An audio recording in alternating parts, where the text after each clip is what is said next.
Ngayong taong 2025, muling nagpakilala na naman ng mga bagong modelo ang pinakamabentang car brand sa bansa na Toyota. Patuloy ang kanilang inovasyon at paglalabas ng mga sasakyang tumutungon sa pangangailangan ng mga tao at new generation. Kaya naman sa video na ito ay tatalakayin natin ang top 3 minivan na inilabas ng Toyota sa iba't ibang bansa at inaasahang dumating sa Pilipinas. Bagay na talagang ikinagagalak ng maraming car enthusiast at taga-suporta ng brand kung sakali mang dumating na sa bansang mga ito. Ang mga modelong ito ay hindi lamang kilala sa kanilang matibay na performance kundi pati na rin sa modernong disenyo, fuel efficiency at advanced features na swak sa pang-araw-araw na biyahe o pampamilya mang adventure. Yan ang isa-isay natin kasama ng mga presyo nito. Pero bago yun, syempre kung bago ka pa lamang po dito sa akin channel, baka naman kaibigan po tumang-click sa subscribe button pati na ang notification bell para naman update lagi sa mga video na gagawin ko pa. Alright, simulan na natin to!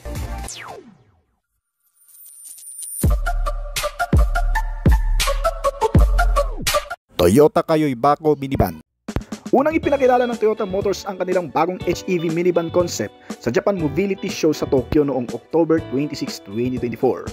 Ay agad na dinala at ipinakilala na rin dito sa bansa. Nitong nakaraang buwan lamang na kung saan ay umagaw din sa atensyon ng maraming mamamayan. Isang bagong pagpipilian na naman na malamang sa susunod na taon ang ating aabangan. Ang modelong ito ay ginawa para sa makabagong henerasyon na nag-aasam mamuhay ng masagana, madali ang biyahe sa araw-araw na may dagdag na mga advanced at modernong kagamitan. Gamit ang ilang mga teknolohiya na magpapabuti palalo sa pang-araw-araw na pagsakay. O para sa mga cargo, pagdi-deliver at kahit sa anong negosyo. Ito ay inspired sa Kayoy Bako shipping container ng pangunahing layunin ay matugunan ang pangangailangan sa cargo at pagdi-deliver na may dagdag na kaunlaran sa sistema. Malawak na kapasidad at hindi mahirap pakisamahan. Ibig sabihin, mas mapapadali nito ang transport at pagpapatakbo ng mga negosyo na may kinalaman sa cargo at hakutan. Dahil sa dala nitong magagandang katangian, kaya nang pwedeng buksan ng malakihan ng mga pintuan nito, lalo na kung may mga ikakarga kang malalaking bagay upang mas madali ang access at hindi masyadong hassle kung ipapasok. May malawak na capacity at pwedeng i-customize sa kahit anong paggagamitan. Hindi lang pang cargo, maging pampamilya ay pwede na rin. Senior citizen at PWD friendly pa. Ang bagong minivan na ito ay pinapanatili rin ang matibay na paraan ng pagmamaneho sa loob at labas ng kalsada. Gamit ang ilang sa mahalagang features na inilagay sa under chassis frame at mga suspension na kung saan kayang umadapt sa kahit anong klase ng kalsada. Malulubak mababato mga lupain kasama ang pinataas na ground clearance nito na may dagdag na kakayahan sa matutubig na lugar. Ang mga ilaw nito ay kakaiba ang mga disenyo din, ngunit pare-parehong mga naka-LED type na naklase. Pinapanatili naman ang malawak na visibility sa madidilim na kondisyon. Kasama ang ilang mga reflectorized lighting gaya ng LED Toyota logo na umiilaw din. Ang kagandahan pa sa modelong ito ay napapalibutan ng maraming otomatikong mekanismo kasama ang automatic auto-fold rear view mirror at iba pang mga automatic features na magagamit mo sa modelong ito. Pagdating sa interior, ang buong cabin ay napaka-flexible, versatile at reliable. Dahil bukod sa napaka-accessible, ito ay kayang i-customize sa kung anumang layunin. May malawak na capacity at may naka-attach na point cross shape sa buong palibot nitong interior base na kung saan ginagamit para sa ilang mga bagay na ikakabit, idadagdag sa loob o anumang gamit. Kaya madali na lang din may transform sa kung ano ang nais. Pwedeng gawing camper van ay mas madali na lang ding magagawa dito kasi may mga nakaabang na pagkakabitan o kung ano paman. Meron itong iisang seat para sa driver na may komportableng seating arrangement na naka-low driving position na magpaparana sa driver ng functional at comfortable driving experience. Kasama din ang ilang sistema na makikita sa harap. Ang mahabang screen para sa multi-information, driving at iba pang features, notification na makikita mo dito. Nilagyan din ng freestanding TV screen para sa dagdag na monitor, libangan at impormasyon. Very convenient kasi adjustable din at foldable ang upuan sa oras na kinakailangan mas palawakin pa ang espasyo. Sinamahan din ito ng mga rack sa interior na divider para sa mga gamit, kung saan binibigyan daan ng madaling pagbubukod ng mga gamit o bagahe o anumang mga ikakarga sa loob nito na pwedeng maalis kapag hindi na ginagamit. Nilagyan din ang minivan na ito ng moonroof o bintana na makikita sa bubong, kasama ang iba pang naglalakiang bintana sa bawat portion. Ang nagpapagana sa sasakyang ito ay isang baterya na kung saan gumagawa ng enerhiya sa pamamagitan ng electricity power na nagbibigay sa modelong ito ng magandang performance na wala pang eksaktong lakas o bilis na inaitala. Ngunit panigurado ay hindi ka mamumulubi pagdating sa konsumo dahil sa naka-electric nga na klase ay hindi rin gumagamit ng fuel, panigurado. Sa harap at sa ilalim lang din ng hood makikita ang baterya nito upang mas mapadali ang maintenance at checking nito. Hindi pa malinaw ang ilan pang gamit na magkakaroon ito sa oras na kung saan ay opisyal nang ibibenta ito sa merkado ng Pilipinas. Pero panigurado ay magkakaroon ito ng marami pang mga convenient features para talagang masatisfy gamitin na posibleng magkaroon ito ng iba pang mga high-tech features kaya ng wireless charging system, automatic door opener, power window, keyless entry at driving mode system. At syempre hindi mawawala dito ang mga bottle and cup holder, magandang features sa aircon system at marami pang iba. At syempre lalagyan din ito sigurado ng ibang mga safety sense ng Toyota upang mas mapanatili ang kaligtasan habang bumabaybay sa napakahabang biyahe at upang maprotektahan ang mga occupants na sasakay dito. Kabilang ang adaptive cruise control para sa dagdag na kaginhawaan sa driver habang nagmamaneho ng malayuan. Bukod pa dyan, batay na rin sa manufacturer itong electric van ay lalagyan din ng mga security features. Ang sensor na nakapalibot na magpapaigting pa ang pangkaligtasan at seguridad nito. Ang bagong minivan electric vehicle ng Toyota ay may kabuang sukat na pagdating sa haba ay nasa 157 inches o katumbas ng 3,990mm habang ang sukat ng lapad nito ay nasa 70.4 inches o 1,790mm. May taas ito na 73 inches o 1,855mm, zero emission at eco-friendly kaya siguradong wala ring coding. At kung pag-uusapan naman ang magiging presyo nito, ito ay hindi naman daw kamahalang sasakyan dahil lang sabi ng Toyota manufacturer ito ay affordable lang sa karamihan. Well, di pa natin alam yan kasi kung pag-uusapan ng ilang mga makabagong sistema, tiyak na yun ang pagbabasehan ng Toyota sa magiging presyo nito. Toyota X-Van, isang bagong minivan na inilabas ng Toyota Motors para sa mga taong naghahanap ng praktikal, sulit maluwag at pampamilyang sasakyan na may bago at modernong mga katangian ay siguradong magiging paborito ngayon ng mga Toyota enthusiasts lalo na dito sa Pilipinas. Ang bagong Toyota X-Van 2025 model ay isang minivan na may pagka-MPV na may SUV-inspired na disenyo, boxy, robust at may mataas na stance. Ito ay diniklara rin bilang crossover minivan na may compact exterior ngunit maluwag ang loob. Ang modelong ito ay tinaguriang kauna-unahang minivan ng Toyota na pwede sa off-road. Sa panlabas pa lang na disenyo, kikita mo na ang kabuang detalye nito. Bukod sa napaka-futuristic, ang disenyo nito ay ginawa upang pagsamahin ng SUV ruggedness at MPV practicality. Ang matatag na boxy hugis ng katawan nito ay may mala SUV stance. May mataas na ground clearance kaya mas nagmukhang off-road capable. Para sa overall, nakabase ang kabuang disenyo nitong bagong Toyota X-Van sa active lifestyle theme para sa pamilya, adventurers at urban mobility. Sa harap nito makikita ang flat at tuwid na hood na nagpapakita ng lakas ng presensya, habang ang mga side fairings o black cladding sa bawat wheelhouse nito ay nagpapakita naman ng rugged SUV look. Slim type ang mga LED headlamps na parang naka-integrated sa grille. Matitibay din ang front and rear bumper na may accent colors at gray silver. Sa side profile, stand out sa bagong modelong ito ang dalawang sliding doors sa magkabilang gilid na kinukumpleto ng malalaking multi-spoke alloy wheels na mas nagbukang ready for tough terrain. Pagdating sa likurang bahagi nito makikita matatalas na taillight na naka-vertical oriented at mga LED type na naklase. Malinis at minimalist ang likod na may integrated roof spoiler na nagpapaganda ng aerodynamic. Sinamahan din ito ng mga functional roof rail sa itaas para sa dagdag na convenient na kung saan pwede mong ilagay ang mga gamit o itali dito kapag wala nang mapaglalagyan sa loob. Isa pa sa pinakamaganda sa modelong ito ay ang pagkakaroon ng 3-piece panoramic sunroof. Meron itong tatlong hati ng bintana sa bubong na nakalagay sa harap, sa gitna at sa likurang bahagi. Well, so matutal, itong Toyota X-Van ay hindi lang basta van. Ito isang multi-activity vehicle na pinagsasama ang tibay ng SUV, ang utility ng MPV at modular lifestyle ng adventure van. Kung pag-uusapan naman natin ang tibay ng gawang Japanese brand, itong bagong X-Van ay gawa sa steel materials at aluminum. Nakapareho sa mga karaniwang build ng Toyota. Gumagamit rin ito ng mga high-strength steel, aluminum at reinforced plastic para sa mga body panels nito. At ang ilan sa mga interior materials ay gawa sa carbon fiber reinforced plastic. Well, sadyang ginamit rin ng mga materials na ito upang mas maging magaang itong minivan kumpara sa mga karaniwang van na nagre-resulta sa mas malakas at magandang performance. Pagdating naman sa interior, ang bagong Toyota X-Van ay may seating configuration na 6 hanggang sa 7 upuan. Ang mga upuan din nito ay adjustable at naiikot para makabuo ng lounge style at face-to-face seating. Ang front passenger seat ay maaaring i-rotate para tumapat sa likod at maging bahagi ng conference o maging dining layout.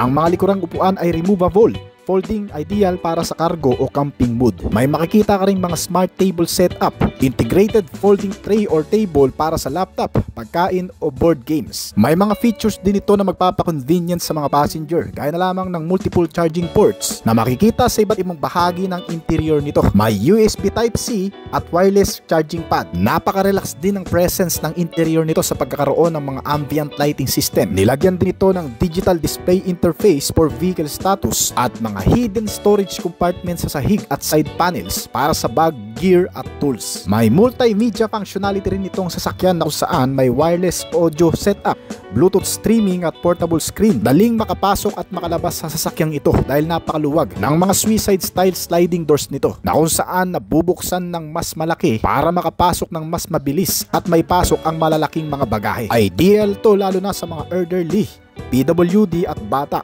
dahil wala nang hadlang sa pagitan ng front at rear row at upang magkaroon ng mas maganda at hindi nakakaboard na biyahe. Meron din itong refrigerated console at mga picnic ready drawer para sa mga baong sariwa at nabubulok ay mapre-preserve mo rin yan dito sa bagong Toyota X-Van. Pagdating naman sa mga safety features guys, syempre yan ang mahalaga at tinitingnan ng marami lalo na sa panahon ngayon bago bumili ng sasakyan. Itong bagong Toyota X-Van ay nilagyan din ng mga bago at advanced na safety features para ligtas imaneho sa kung saan man sulok o kalsada sa syudad. Meron itong active safety at driver assistance features na makatutulong sa araw-araw na pagmamaneho at pagsakay dito sa modelo. Sinamahan nito ng analog blind spot monitoring na kung saan nagbibigay ng maliit na warning na makikita sa side mirrors nito sa mga sasakyan sa gilid na nag-o-overtake. Nilagyan din ito ng features na tinatawag na nodding doors. Ibig sabihin mabubuksan mo ng malinis, ligtas at pantay ang mga pintuan nito nang walang masasaging ibang sasakyan sa gilid. Bagay ito lalo na sa mga masisikip na parkingan na kung saan mahirap tansyahin ang pagbubukas ng mga pintuan sa masisikip na parkingan na kung saan maaaring makasagi ng ibang mga sasakyan. Ilagyan din ito ng mga seatbelt sa kada upuan at ng mga airbags. Sinamahan din itong Toyota X-Van ng free collision system na gumagana sa pamamagitan ng mga radar o sensor at mga kamera na nakakalat sa buong paligid nito. May kasama rin itong automatic braking para sa mga bigla ang humihinto na sasakyan sa unahan at mga biglang tumatawid na pedestrian. Kung sakaling hindi kaagad mapansin ng driver ay automatic magkukusang huminto ang sasakyan para hindi makabangga. Sinamahan din ito ng lane keeping assist at lane departure warning para mapanatili ang sasakyan sa gitna lang ng linya sa loob ng kalsada at may mga rear sensors pa ito na nagbibigay naman ng mas ligtas na pagpapaatras dito sa sasakyan. Meron na rin itong additional safety features pa para sa preno kasama ang anti-lock braking system, 4 na disc brake sa front at rear, may brake assist at electronic brake force distribution na nagbibigay suporta sa bawat preno maging sa mga emergency braking at biglaang pagpipreno. Ang bagong Toyota X-Van ay nilagyan din ng pinaka-advanced safety features na tinatawag na electronic crash avoidance features na gumagamit ng mga sensors at automatic braking para maiwasan ang banggaan o makabangga. Bukod pa dyan ay napaka-secured na rin ito para sa mga magtatangkang galawin, pasukin at paanda rin itong sasakyan ng hindi otorisado sa pamamagitan ng engine immobilizer, anti-theft device at anti-theft alarm system kasama ang central locking. Mas pinapatibay ang pangseguridad at kalagayan ng sasakyan kapag walang nakabantay. Ayon din sa manufacturer, itong bagong minivan ng Toyota ay gumagamit ng natural engine na posibleng mula sa Hi-Ace, Belfire at Alphard na engine ang siyang ginagamit rin itong bagong Toyota X-Van 2025 model na kung saan may pagpipilian sa laki at kapasidad ng makina nito mula sa 1.8 liters hanggang sa 2.5 liters na gasoline engine. Wala pang ibang mga detalye at impormasyon tungkol sa kapasidad ng makina nito pero sinasabing magbibigay ito ng mas maganda at malakas na performance kumpara sa ilang ordinaryong van sa bansa. Gumagamit rin ito ng chassis na nagmula sa ladder frame na ginagamit sa mga SUV ng Japanese automaker gaya ng Fortuner, Innova, Hilux at Hi-Ace van. Kaya alam mo na kaagad ang tatag at tibay nito kahit pa sa mga malulubak na kalsada. Sinamahan ito ng mga suspensions gaya ng double wishbone sa front at rigid axle sa likod kasama ang Mach front wheel drive unibody platform na kinuha naman sa ilang mga modelo gaya ng Toyota Corolla at Toyota RAV4. Gumagamit ito ng Mach person strut at multi-link rear beam para sa magandang handling at stability sa mga off-road ride condition. Speaking sa tatag at tibay nito mga kaibigan, ito ay hindi basta-bastang masisira at talagang siguradong matagal ang palitan. Well, hindi pa naman talaga totally official launch ito nitong bagong Toyota X-Van 2025 model. Ito ay isang concept model pa lamang, magbibigay na ng idea sa hinaharap. Kung sakaling pumatok sa masa ay tinatayang baka next year ay official nang ibenta ito sa merkado. At magkano nga ba ang magiging estimated price nito kung sakaling ibibenta na nga ito? Kasi na rin sa ilang ulat mga kaibigan, ito ay nagkakahalaga sa estimated price sa bansang Japan mula sa 3,500,000 hanggang sa 4,500,000 yen. Na kung direkta natin i-convert sa Philippine peso, ito ay aabot sa Philippine peso mula sa 1,260,000 hanggang sa 1,620,000 pesos. Ito ay price estimate pa lamang based sa concept level data. Hindi pa kasama ang markup ng dealer at mga VAT. Pabilib tayo ng inilabas ng Mitsubishi ang kanilang pinakabagong SUV na DST. Pero pagdating sa mga makabagong modelo, tiyak na hindi dyan magpapahuli ang pinakanangungunang brand na Toyota sa paglabas ng mga makabagong modelo nito. At gaya ng marami, ang brand ay pinapanatili pa rin ang comfort, durability at reliability ng mga sasakyan nito. Mas ini-enhance pa ang capability at mas nagiging moderno na ngayon sa taong ito. Lalo pat kamakailan lang ay naglabas na naman muli ang brand ng pinakabagong pampamilyang sasakyan na pagpipilian na tiyak ang lahat ay makakasama sa kahit saang galaman. Sa lawak ng interior nito, kahit si Lolo at si Lola ay siguradong pasok na kahit saang manglakad. Ang bagong Pro Ace City 2025 model. Isang modelong ito sa mga tinatangkilik ngayong sasakyan ng brand sa iba't ibang bansa. Dahil sa dinadala nito kakaibang mga katangian na kahit na sino ay siguradong magugustuhan. Unang-una, may malawak kasi na capacity na kayang sakyan ng hanggang sa 9 na pasahero, habang nananatili pa rin ang versatility nito kahit saan mo man gamitin, dalhin at paganahin. Kung nangangailangan ka ng pang-deliver, cargo at family service, isa ito sa magandang i-offer ng brand para sa'yo. Ang bagong minivan ng Toyota ay may makabagong external dynamic design at features na hindi maikukumpara sa karamihan. Mas in-improve na powertrain at naglalaman ng mataas na kalidad ng build, makabagong features sa pangkaligtasan at iba pang mga gamit teknolohiya. At panalo rin sa katipiran. Isa ito sa pangkaragdagang MPV segment ng Japanese brand automaker na mag-i-stand out daw sa panahon ngayon. At ito ay available sa dalawang primary configuration. Ang una ay tinatawag na Toyota Pro Ace L1 na mas maliit at may kabuang haba na 498.3 cm at nakatuon para sa cargo at business at may body cab platform design. At ang pangalawa ay ang Toyota Pro Ace L2 na may haba na 533.3 cm. Ang Pro Ace L2 ay may tatlong variant na pagpipilian. Ang standard variant na may 9 seating ang capacity, 3 tao ang pwedeng umupo sa kada row seats nito. Ang premium variant naman ay may 8 seating capacity, habang ang top-end variant naman ay may 7 upuan at may luxury presence. Mas pinalawak na interior at mas komportable sa pagkakaroon ng 2 captain chair. Mapipil din ang luxurious presence na ino-offer ng 7-seater top variant nito. At mas kumpleto sa ilang mga amenity, gaya ng pagkakaroon ng sariling mga lamesa sa captain seats. Nilagyan ng mga futuristic na gamit katulad ng freestanding 12.3-inch size infotainment system na may kasamang mga connectivity na Apple CarPlay at Android Auto. Na may kasamang 10 speaker para sa magandang audio. Nilagyan din ng 10-inch multi-information display meter panel gauge na may kasamang navigation system. Pagdating sa engine, ito ay pinapagana ng 2.0 diesel-powered engine at may fuel injection system common rail direct injection. Sinamanta ito ng electronic capability power hybrid system na siyang tumutulong para patipirin, palakasin, pagandahin ang performance level nito. At ang ilang mga components ng engine gaya ng 2,100 cubic centimeter displacement capacity nito ay sinamahan pa ng naka-inline 4-cylinder with 16-valve dual overhead camshaft at may bore and stroke size na 75 by 84.8 mm. Kaya ang resulta ay nakakagawa rin ng mas malakas na compression ratio na 16.5:1. Nilagyan din ito ng turbo intercooler, kaya kahit gamitin at may babad sa long ride ay hindi rin basta-bastang iinit ang makina. Ang kabuang makina nito ay pinares sa alinmang 6-speed manual na transmission at 8-speed automatic transmission na gumagawa ng 142 horsepower hanggang sa 174 horsepower. May average speed na nagagawang modelong ito na umaabot ng hanggang sa 180 km/h. Ang ilang variant naman itong modelo ay pinapagana ng mas mababang makina na 1.5 liter gasoline engine at may 6-speed manual transmission at gumagawa naman ng lakas na 118 horsepower. Bukod sa natural na makina, ang Pro Ace model na ito mga kaibigan ay pinapagana rin sa tulong ng battery electric powertrain na lithium-ion at nagre-resulta sa magandang driving range, capability at mas madaling i-charge dahil kaya nitong ma-full charge sa loob lamang ng 45 minutes at kayang umabot ng battery lifespan sa layo ng 355 km na walang nasasayang na fuel. Bukod pa riyan, pagdating naman sa ilan pang mga convenient features, ang Pro Ace Toyota mga kaibigan ay nilagyan din ng mga high-tech na mga upuan, electronically power adjustable reclining seats with memory.